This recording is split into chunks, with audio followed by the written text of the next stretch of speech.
பாதாள சிறையை பற்றி கூறியதும் சின்ன பழுவேட்டரையருக்கு பழைய நினைவுகள் வந்தன. சம்பிரதாய மரியாதை பேச்சை மறந்துவிட்டு கூறினார். ஆமாம், நீ ஒரு தடவை பாதாள சிறைக்கு போயிருக்கிறாய். இளைய பிராட்டியுடன் சென்றாய். உளவு அறிய வந்து தப்பி ஓடிவிட்ட ஒற்றன் ஒருவனை பற்றி தகவல் தெரிந்து கொள்ள போனீர்கள் இல்லையா? ஐயா, இல்லை, தாங்கள் சொல்வது சரியல்ல. நாங்கள் அன்று பாதாள சிறைக்கு போனது ஒற்றனை பற்றி அறிந்து கொள்வதற்காக அல்ல.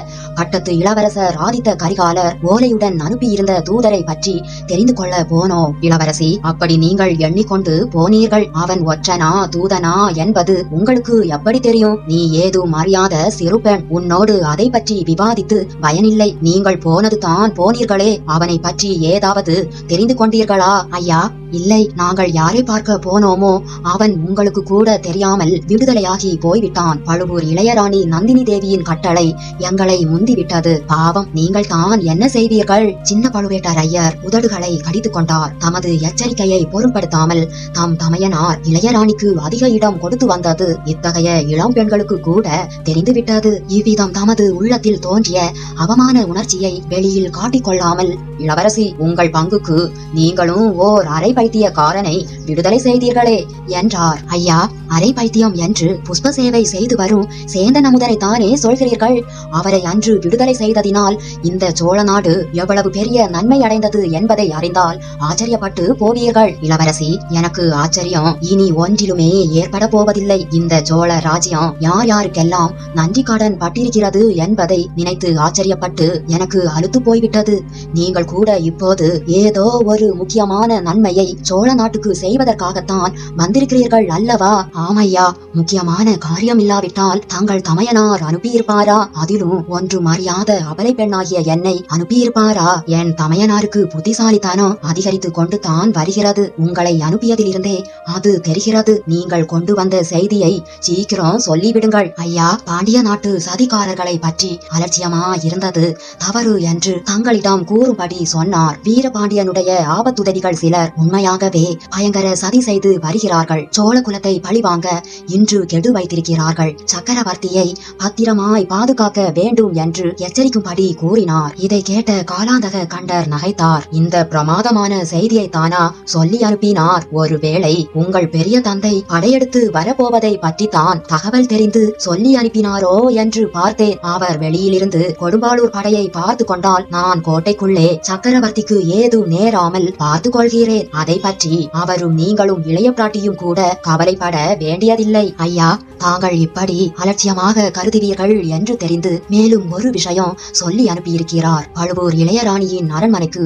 அடிக்கடி யாரோ மந்திரவாதி ஒருவன் வந்து போனதை பற்றி தாங்கள் எச்சரிக்கை செய்தீர்களாம். அதற்கு அவர் செவி கேட்காமல் தங்களை கோபித்துக் கொண்டாராம். தம்பி, பெரும் குற்றம் செய்துவிட்டேன். அந்த மந்திரவாதி ரவிதாசன் என்பவன் தான் பாண்டிய சதிகாரன். வீரபாண்டியனுடைய ஆபத்துதவிகளின் தலைவன். சோழ குலத்தை வேரோடு கருவறுக்க கங்கணம் கட்டி கொண்டிருப்பவன். அவனுடைய ஆள் ஒருவன் இன்றைக்கு சக்கரவர்த்தியின் மீது பழிவாங்க முயல்வான். அலட்சியம் வேண்டாம், சர்வ ஜாக்கிரதையுடன் இருக்கவும். இதுவே பெரிய பழுவேட்டரையர் தங்களுக்கு அனுப்பிய செய்தி. என் கடமையை நான் செய்துவிட்டேன் என்றாள் வானதி. காலாந்தகர் சிறிது திகைத்துத்தான் போய்விட்டார். இந்த மாதிரி செய்தியை பெரியவரை தவிர வேறு யாரும் அனுப்பியிருக்க முடியாது. இளவரசி, இது உண்மையானால் அவர் ஏன் இங்கு உடனே வரவில்லை? உங்களை எதற்காக அனுப்பினார்? ஐயா, என்னை அவர் அனுப்பவில்லை. அவர் இளைய பிராட்டியிடம் கூறினார். இளைய பிராட்டி என்னை அனுப்பி வைத்தார். ஆதித்த கரிகாலருக்கும் இன்றைக்கே ஆபத்து வர இருக்கிறது. ஆகையால் அவரை காப்பாற்ற அவர் திரும்பி போயிருக்கிறார். இளவரசி, அவர் உங்களை எங்கே இருந்து பார்த்தார்? ஐயா,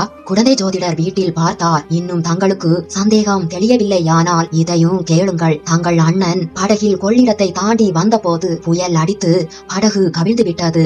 தப்பி பிழைத்து கரையேறி பள்ளிப்படையில் படுத்திருந்த போது சதிகாரர்கள் பேசியதை கேட்டு தெரிந்து கொண்டார். ஐயா, இன்னும் இங்கேயே நின்று பேசிக் கொண்டிருக்க வேண்டுமா அல்லது அரண்மனைக்கு போகலாமா? வானதி, நீ சொன்னதெல்லாம் உண்மையாகவே இருக்கட்டும். எப்பேற்பட்ட சதிகாரனா இருந்தாலும் கோட்டை காவலை கடந்து வர முடியாது. நீ பெண்ணா இருப்பது நாளே தான் உள்ளே வரவிட்டேன். தளபதி வெளியே இருந்து வர வேண்டும் என்பது என்ன? சதிகாரர்கள் கோட்டைக்குள்ளேயே இருந்து விட்டால்? இளவரசி, ஒரு நாளும் முடியாத காரியம். ஐயா, அது தங்கள் பொறுப்பு. என் கடமையை நான் நிறைவேற்றிவிட்டேன் இளவரசி.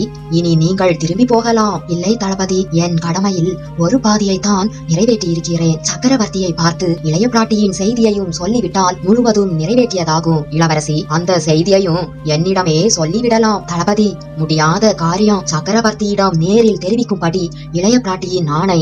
இதோ இளைய பிராட்டியின் முத்திரை மோதிரம். முத்திரை மோதிரம் யார் யாரிடமோ வந்து விடுகிறது. இளைய பிராட்டி தான் கொடுத்தாள் என்பது என்ன நிச்சயம்? உன் பெரிய தந்தை இந்த கோட்டையை முற்றுகையிட்டிருக்கிறார். உன்னை எப்படி நம்புவது தளபதி? ஓர் அபலை பெண்ணால் என்ன அபாயம் நேர்ந்துவிடும் என்று பயப்படுகிறீர்கள் இளவரசி? பழுவூர் வம்சத்தினர் பயம் என்பது என்னவென்றே அறிய மாட்டார்கள் தளபதி. அப்படியானால் என்னை அரண்மனை வரையில் போக விடுங்கள். தாங்களும் கூட வாருங்கள் இளவரசி. இன்றைக்கெல்லாம் சக்கரவர்த்தியின் மனக்கலக்கம் மிகவும் அதிகமாகி இருக்கிறது தளபதி. அந்த கலக்கத்தை தீர்ப்பதற்குரிய செய்தியுடன் நான் வந்திருக்கிறேன். விஷயம் என்னதென்று அறிந்தால் என்னை தடுத்து தாமதப்படுத்தியதற்காக தாங்களே வருத்தப்படுவீர்கள். சின்ன பழுவேட்டரையர் சிறிது வியப்பு கூறி காட்டி, இளவரசி, ஒருவேளை சின்ன இளவரசர் பொன்னியின் செல்வரை பற்றி செய்தி கொண்டு வந்திருக்கிறீர்களா? ஆம் தளபதி. ஆஹா, சின்ன இளவரசர் சுகமா இருக்கிறாரா? இப்போது எங்கே வந்து கொண்டிருக்கிறார்? அவருக்கு சதிகாரர்களால் ஆபத்து என்று கேள்விப்பட்டேன் தளபதி. பாண்டிய நாட்டு சதிகாரர்களால் அவருடைய உயிருக்கு அபாயம் நேர இருந்தது. ஆனால் கடவுள் அருளால் விபத்து ஒன்றும் ஏற்படவில்லை. சௌக்கியமா இருக்கிறார். இது தங்களுக்கு சந்தோஷமளிக்கும் அல்லவா? நல்ல கேள்வி.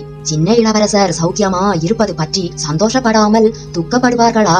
வாருங்கள், உங்களோடு வீண் பொழுது போக்க விரும்பவில்லை. அரண்மனைக்கு வந்து சக்கரவர்த்தியிடம் நேரில் சொல்ல வேண்டியதை சொல்லிவிடுங்கள். இவ்விதம் கூறி சின்ன பழுவேட்டரையர் தம் யானையை மேலே செலுத்தினார். இளவரசரை பற்றி அறிந்து கொள்ள அவருக்கு பெரும் ஆவல் உண்டாகியது. மதுராந்தகன் தஞ்சை சிம்மாசனம் ஏறுவதற்கு அருள்மொழிவர்மன் ஒரு போட்டி என்பதாக அவர் என்றும் கருதியதில்லை. சக்கரவர்த்திக்கு அந்த எண்ணமே இல்லை என்பதை அவர் அறிவார். அருள்மொழி தந்தை சொல்லை தட்டக்கூடியவனும் இல்லை. குந்தவை தலையிட்டு ஏதேனும் குளறல் செய்யாமல் இருக்க வேண்டும். அவள் இப்போது ஏதேனும் சூழ்ச்சி செய்ய தொடங்கி இருக்கிறாளா? அருள்மொழியை தன் வசத்தில் வைத்துக் கொண்டு ஏதேனும் தந்தைக்கு தாறுமாறான செய்திகளை அனுப்பியிருப்பாளா? இளவரசரை பற்றி இந்த கொடும்பாளூர் பெண் உண்மையாகவே செய்தி கொண்டு வந்திருந்து சக்கரவர்த்தியிடம் கூறினால் அதை அவர் தம்மிடம் சொல்லாமல் இருக்க மாட்டார். அருள்மொழிவர்மரின் உத்தேசம் என்னவென்று தெரிந்து கொண்டால் அதற்கேற்ப தாம் செய்ய வேண்டியது பற்றி தீர்மானித்துக் கொள்ளலாம். அந்த சமயத்தில் பூதி விக்ரமகேசரி தஞ்சை கோட்டை மீது படையெடுத்து வந்திருக்கும் சதிகார செயலை பற்றியும் சக்கரவர்த்தியிடம் தெரிவித்து விடலாம். 2 யானைகளும் அரண்மனை வாசலில் வந்து நின்றன. சின்ன பழுவேட்டரையர் இலகுவாக யானை மீதிருந்து கீழே குதித்தார்.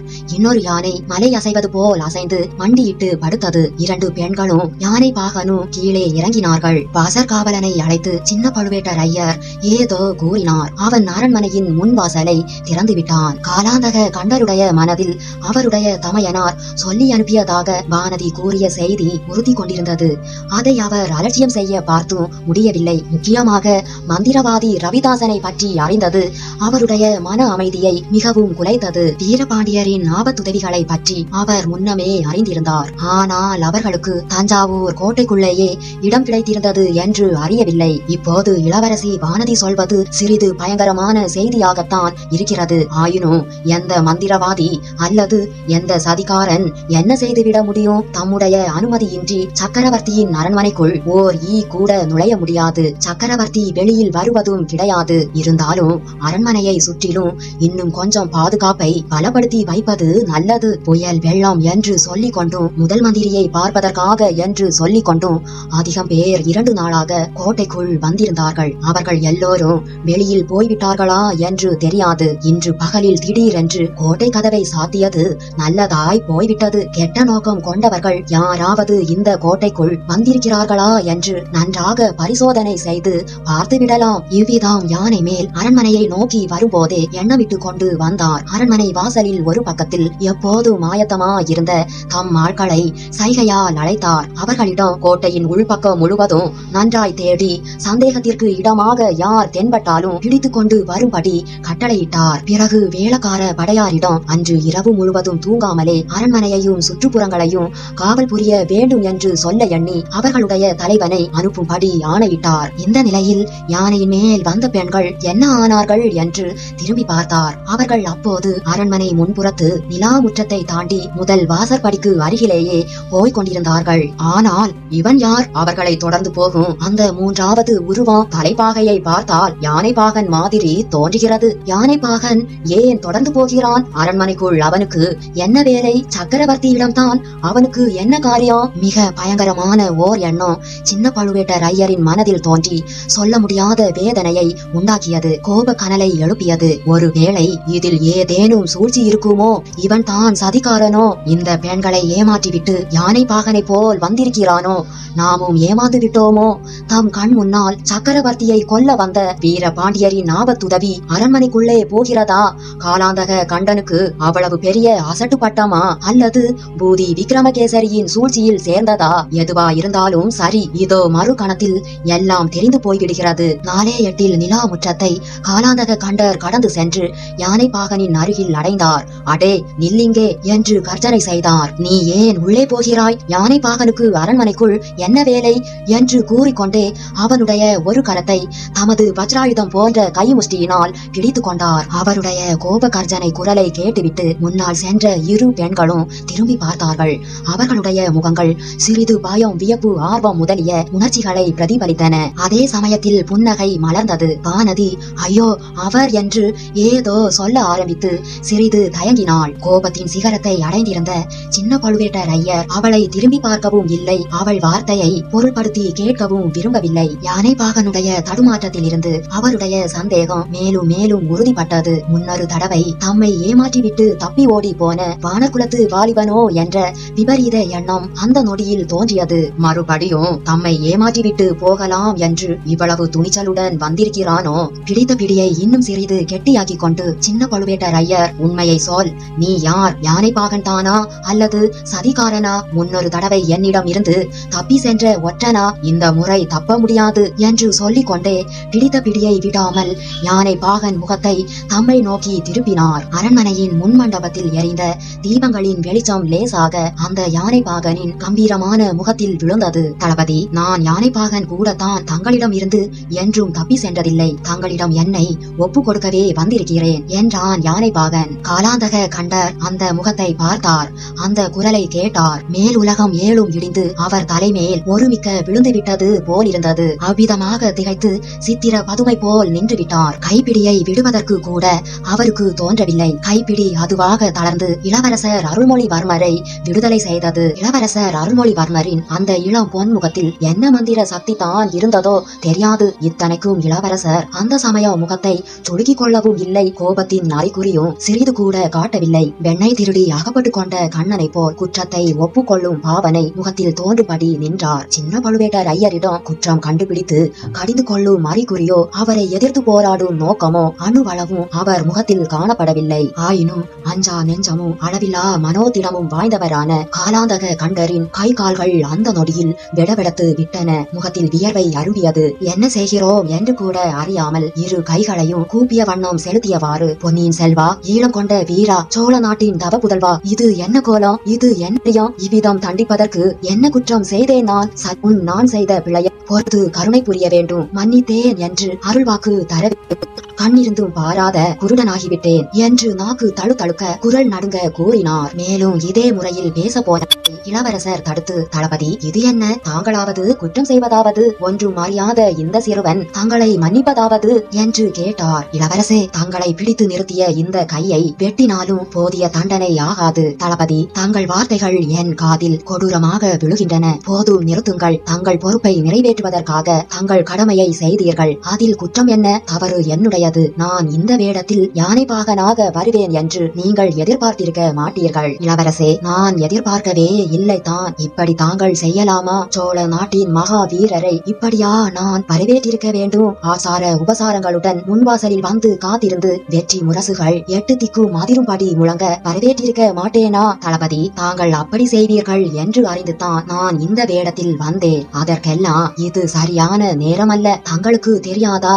சதிகாரர்களின் தீய முயற்சிகளை பற்றி சற்று முன் கொடும்பாளூர் இளவரசி கூறினாள் அல்லவா, அது உண்மையாகவே இருக்கலாம் என்று எனக்கு தோன்றுகிறது. இளவரசே, என்னையும் அந்த பாண்டிய நாட்டு சதிகாரர்களுடன் சேர்த்து விட்டீர்களா? தளபதி, என் தந்தை சக்கரவர்த்தியை பாதுகாப்பதற்கு தாங்கள் செய்திருக்கும் ஏற்பாடுகளை பார்த்து மனதிற்குள் மகிழ்ச்சி அடைந்து கொண்டிருக்கிறேன். முதலில் என் தந்தையை பார்த்துவிட்டு பிறகு பேசலாம். இளவரசே, சக்கரவர்த்தியை தாங்கள் பார்க்க கூடாதென்று நான் தடுத்து விடுவேன் என்று நினைத்தீர்களா? அத்தகைய பாவி நான் என்று யாரேனும் தங்களுக்கு சொல்லி இருந்தார் என்று கூறிவிட்டு தயங்கி நின்றார் சின்ன பழுவேட்டரையர். தளபதி, நீங்கள் சக்கரவர்த்தியை பார்க்க கூடாதென்று தடுப்பீர்கள் என்று ஒரு நாளும் நான் நம்பி இருக்க மாட்டேன். பின் ஏன் இந்த வேடம்? தளபதி, வேறு முறையில் நான் கோட்டைக்குள் வந்திருக்க முடியுமா? யோசியுங்கள். கோட்டையை சுற்றி தென் திசை படைகள் வந்து சூழ்ந்திருக்கின்றன. பெரிய வேளாரும் வந்திருக்கிறார். எதற்காக வந்திருக்கிறார் என்று தங்களுக்கு தெரிந்திருக்கும். இளவரசே, கோட்டை கதவுகளை நான் மூட செய்தது நியாயம் அல்லவா? அதில் ஏதேனோ குற்றம் உண்டா? தளபதி, சரியாக செய்தீர்கள். பெரிய வேளாரின் புத்தி கெட்டு போயிருக்கிறது. அவரால் நான் கோட்டைக்குள் வருவது தடைபடும் என்று தான் இந்த வேடத்தில் வந்தேன். அவர் மகளையும் அழைத்து கொண்டு வந்தேன். நல்ல வேளையாக அவர் என்னை கவனிக்கவில்லை. தங்களுடைய கூர்மையான கண்கள் கண்டுபிடித்து விட்டன. இளவரசே, என் கண்கள் மூடி போயிருந்தன. அதனால் தான் பார்த்தவுடன் தெரிந்து கொள்ளவில்லை. தங்களை யானை பாகன் என்று கூறிய வார்த்தைகளை தாங்கள் கருணை கூர்ந்து மன்னித்து விடுங்கள். தளபதி, அவ்விதம் சொல்ல வேண்டாம். தாங்கள் வேறு, என் தந்தை வேறு என்று நான் எண்ணவில்லை. என்னை சிறைப்படுத்தி கையோடு கொண்டு வருவதற்காக தாங்கள் ஆட்களை அனுப்பியிருந்தீர்கள். கடவுளே, இது என்ன வார்த்தை? நானா சிறைப்படுத்த ஆட்களை அனுப்பினேன்? தங்களை உடனே பார்க்க வேண்டும் என்பதற்காக தங்கள் தந்தை சக்கரவர்த்தி அனுப்பினார். தளபதி, அது எனக்கு தெரியாதா? இலங்கையில் நான் இருந்தபோது அவர்கள் வந்தார்கள். சக்கரவர்த்தியின் கட்டளை அல்ல, பழுவேட்டரையர்களின் கட்டளை என்று என் அருகில் இருந்தவர்கள் சொன்னார்கள். இளவரசே, எங்கள் விரோதிகள் அப்படி சொல்லி இருப்பார்கள். தளபதி, நான் அவர்களுக்கு என் தந்தையின் கட்டளை அப்படியோ அப்படியே பழுவேட்டரையர்களின் கட்டளையும் என் சிறமேல் கொள்ளத்தக்கது என்று கூறினேன். கடலையும் புயலையும் மழையையும் வெள்ளத்தையும் தாண்டி வந்தேன். அரண்மனையின் முன்வாசலை தாண்டி உள்ளே போனதும் தங்கள் விருப்பத்தை தெரிந்து கொள்ளலாம் என்று எண்ணினேன். தங்கள் கட்டளையின்றி தந்தையை பார்க்கவும் நான் விரும்பவில்லை. இளவரசே, இன்னும் என்னை சோதிக்கிறீர்களா?